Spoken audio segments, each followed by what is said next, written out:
Hai guys, welcome to my YouTube channel. Apa kabar kalian semuanya? Semoga kalian baik-baik saja ya, dan selalu menjaga keselamatan diri dan orang-orang tersayang.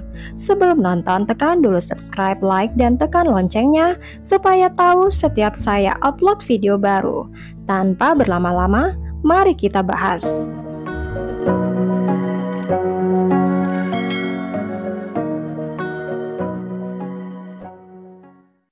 Kasus kita kali ini terjadi di negara Kanada. Ini adalah kasus Cameron Rogers. Negara Kanada yang memiliki banyak gunung-gunung dan hampir setengah daratannya ditutupi hutan karena penduduknya yang relatif sedikit. Hari ini kita akan mengunjungi ibu kota negara, Ottawa, kota yang sangat indah. Ottawa memiliki 1,5 juta penduduk, banyak diantaranya adalah imigran, yang menggambarkan Ottawa adalah kota yang sangat diinginkan untuk ditinggali. Di sini tinggal keluarga Rogers. Keluarga Rogers terdiri dari Dave dan Meryl Glady Rogers dan anak angkatnya Cameron Rogers yang berusia 22 tahun. Pada tahun 2016, Dave sudah berusia 69 tahun dan Meryl berusia 63 tahun. Mereka mengadopsi Cameron di usia 40-an. Usia tua tidak menghentikan mereka dari aktivitas yang dilakukan orang tua yang lebih muda. Dave Rogers dilahirkan di sini. Dia lulus di SMA setempat dan kuliah di Universitas Carleton, di mana dia mendapatkan 2 gelar di ilmu politik dan jurnalis.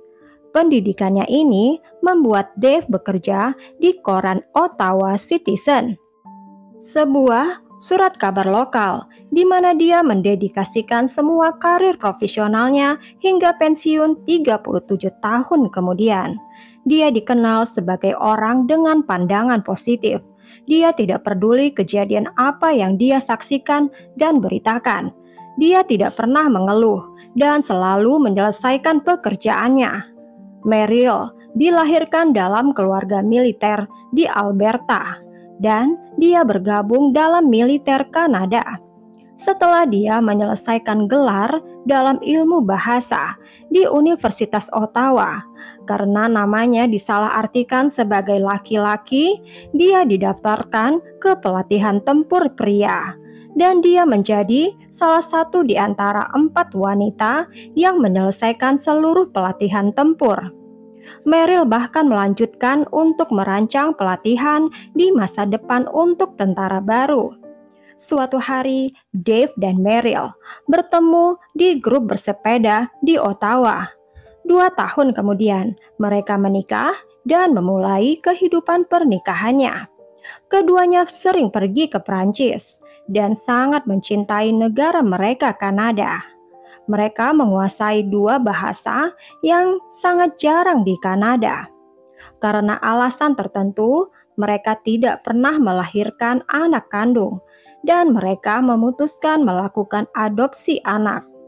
Pada tahun 1994, mereka menyambut bayi yang baru dilahirkan dan diberi nama Cameron. Mereka membesarkan Cameron dengan penuh kasih sayang dan mencintainya tanpa syarat. Mereka memberikan Cameron perhatian penuh, dan ketika Cameron memiliki masalah di sekolah, orang tuanya berpikir mungkin saja Cameron memiliki kesulitan belajar. Cameron didiagnosis ADHD adalah gangguan yang menyebabkan rendah diri, hubungan bermasalah, dan kesulitan belajar atau bekerja, dan autis. Kelainan ini tidak mengurangi cinta mereka kepada Cameron dan mensupport semua kebutuhannya. Orang tuanya memberikan Cameron pengalaman yang menyenangkan sejak kecil seperti perjalanan dengan kapal pesiar ke luar negeri dan perjalanan di alam bebas Kanada. Tapi setelah lulus SMA, Cameron tidak tahu apa yang akan dia lakukan selanjutnya. Ini mengkhawatirkan kedua orang tuanya. Mereka menawarkan kepada Cameron untuk mendaftar di universitas dan dia belajar teknik mesin. Cameron menganggap keputusan ini adalah karena orang tuanya terlalu mengaturnya. Dave dan Meryl sudah tua dan mereka ingin memastikan Cameron dapat menghidupi dirinya sendiri. Cameron juga ingin mendapatkan pekerjaan paruh waktu sambil melanjutkan kuliahnya. Tapi orang tuanya menginginkan Cameron fokus menyelesaikan kuliahnya. Tapi mereka berusaha menyenangkan anaknya. Apapun yang Cameron ingin beli, dia bisa mendapatkannya dengan gratis. Sebagai imbalannya, Cameron mengerjakan pekerjaan berkebun dan pekerjaan rumah tangga. Tapi Cameron sangat membenci tawaran orang tuanya ini. Dia benci melakukan pekerjaan yang ditentukan oleh orang tuanya untuk membeli barang-barang keinginannya. Meryl dan Dave melakukan banyak untuk Cameron, tapi tidak berarti buat Cameron. Dia tidak punya keinginan melanjutkan kuliahnya. Menurut Cameron, orang tuanya terlalu mengaturnya dalam hal pendidikan, keuangan, atau pekerjaan. Akhirnya dia sering bertengkar hebat dengan orang tuanya. Tapi Cameron tidak berubah, tetap saja masih seperti dulu. Rasa frustasi semakin bertambah. Cameron mengendalikan emosinya sementara waktu menunggu untuk meledak. Tanggal 20 November tahun 2016, keluarga Rogers diundang ke acara ulang tahun sore nanti. Mereka setuju dan berjanji untuk membawa hidangan pesta sebagai gantinya. Ketika waktu pesta tiba, keluarga Rogers tidak terlihat hadir di pesta itu.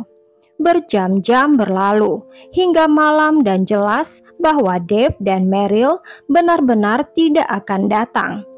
Teman-temannya menghubungi mereka untuk menanyakan apakah semua baik-baik saja, dan tidak ada respon dari mereka. Hari-hari berlalu tanpa berita, membuat teman-teman Dave dan Meryl khawatir. Mereka memanggil polisi untuk mengecek Dave dan Meryl. Seorang tetangganya melihat cahaya redup berasal dari salah satu kamar di rumah itu di malam hari. Setelah 9 hari berlalu tanpa kabar dari pasangan ini, sebuah panggilan 911 yang canggung dilakukan. Seorang laki-laki mengaku melakukan pembunuhan. Dia mengaku ada di salah satu jalan di Montreal, dan dia tidak tahu apa nama jalannya. Petugas bertanya, apa dia ingin seseorang menjemputnya? Dan laki-laki itu menjawab, ya. Petugas bertanya siapa yang dia bunuh. Dia menjawab, ayah dan ibunya. Petugas bertanya siapa namanya, dan laki-laki itu menjawabnya, Cameron Rogers, yang berusia 22 tahun. Setelah polisi menjemput Cameron, polisi mendatangi rumah Dave dan Meryl. Jam 10 malam, mereka menemukan pemandangan yang mengerikan. Kedua jasad secara tragis dimasukkan ke gudang belakang di taman belakang rumah. Dave ada dalam sebuah koper dan Meryl di dalam terpal. Karena Kanada sedang mengalami musim dingin yang hebat, kedua tubuh sudah membeku. Polisi segera menahan Cameron. Dia dituduh dalam pembunuhan Meryl dan Dave. Dia diinterogasi keesokan paginya. Cameron terlihat bingung selama interogasi, tapi interrogator bernama Teresa Kelm melakukan pendekatan dan pengertian padanya. Tidak terlihat Cameron berbohong selama ditanyai polisi. Dia menjawab dengan jujur semua pertanyaan. Apa yang terjadi pada Meryl dan Dave? Pada hari pertama Dave dan Meryl menghilang, Meryl sedang menyiapkan makanan yang akan dibawa ke pesta ulang tahun temannya. Ketika itu, Cameron ada di dekatnya. Meryl bertanya padanya apa dia bisa memotong melon, dan dengan enggan dilakukan Cameron. Keluarga itu mengalami satu pertengkaran hebat di malam sebelumnya. Bahkan setelah pergi tidur, Cameron masih merasa perasaannya menjadi tidak enak. Cameron mengambil melon, dia memilih pisau dan mulai memotongnya. Sambil merenungkan kejadian semalam, dia benci sekali bila disuruh melakukan sesuatu oleh orang tuanya dan ingin melakukan sesuatu sesuai kehendak hatinya. Sambil memotong melon, pikirannya melayang ke pikiran yang mengganggu. Dia berpikir untuk berpaling ke ibunya dan menggunakan pisau itu pada ibunya. Jika orang tuanya tidak ada lagi, mereka tidak bisa lagi mengontrolnya. Meryl sedang menggiling herbal pada saat itu, pagi jam 11. Polisi bertanya apa yang terjadi di rumah itu. Cameron bilang di rumah itu terjadi ketidaksepakatan tentang pendidikan, pekerjaan, dan terjadi pertengkaran, teriakan yang memanas, dan mencapai puncaknya. Cameron sedang memotong melon dan dia membuat keputusan. Dia pergi ke garasi mengambil tongkat pancang kayu. Cameron berjalan ke dapur, berjalan ke arah ibunya, dan menusuknya di punggung. Meryl menjerit dan jatuh ke lantai. Walaupun tiang pancang itu tidak cukup tajam untuk membunuh, tapi menyebabkan luka yang parah. Ketika Dave mendengar istrinya berteriak dari sudut rumah, Dave segera berlari ke dapur. Dia melihat Cameron berdiri di atas Meryl. Sebelum Dave sadar apa yang terjadi, Cameron menusuk tiang pancang itu ke dadanya hingga menembus ke paru-paru. Cameron mengambil sajam di dapur dan melukai kedua orang tuanya bergiliran berkali-kali. Berjam-jam berlalu, tapi Meryl masih di lantai dapur merintih kesakitan. Cameron menunggu di luar ruangan, menunggunya sampai meninggal. Cameron tidak tahan bersamanya selama menunggu Meryl meninggal. Ayahnya langsung meninggal, tapi Meryl berjam-jam baru meninggal. Ketika itu telepon berbunyi di dapur dan supaya tidak ada yang curiga, Cameron mengangkatnya. Graham, pamannya, ingin berbicara dengan saudara perempuannya. Cameron berbohong dan bilang kepada Graham bahwa Meryl sedang sakit dan sedang beristirahat di kamarnya. Semuanya baik-baik saja. Sementara telepon berlangsung, Meryl terbaring dan hanya beberapa meter dari telepon. Sedihnya, Meryl masih hidup di sepanjang malam sampai akhirnya menemui ajalnya. Dia dikhianati oleh anak angkatnya yang sudah dia asuh dan dicintainya. Anak yang ada di kamar atas sedang menunggunya sampai meninggal. Selanjutnya, memasukkan tubuh mereka ke dalam koper dan terpal dan memindahkan mereka ke gudang di taman belakang. Cameron membersihkan dapur. Cameron menggunakan pembersih lantai untuk membersihkan lantai dapur. Cameron berniat menghindari penangkapan dan dia tidak ingin keluarga besar melihat jasad-jasad itu. Cameron tinggal di rumah itu selama seminggu penuh setelah pembunuhan terjadi. Sebagian besar waktunya dia habiskan di kamar tidurnya.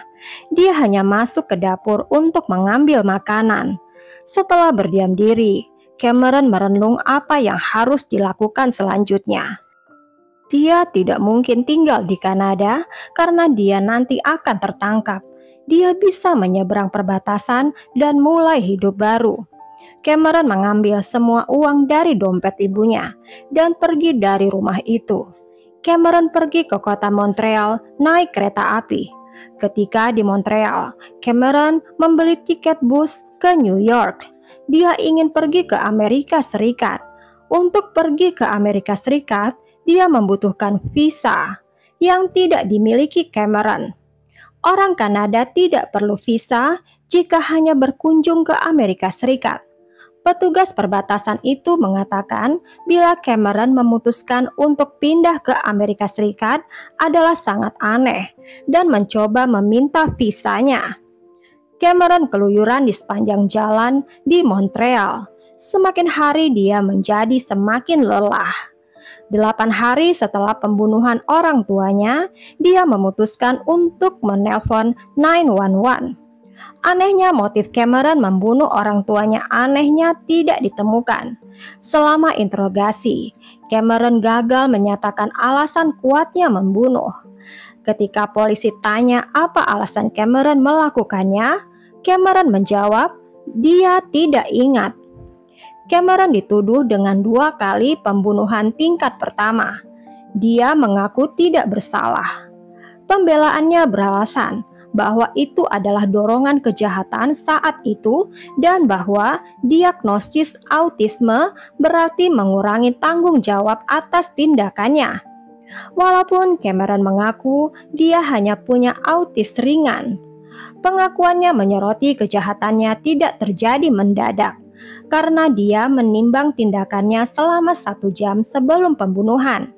Dia membiarkan ibunya berjam-jam sekarat di lantai dapur tanpa menelpon bantuan, menggambarkan sifat Cameron yang berbahaya.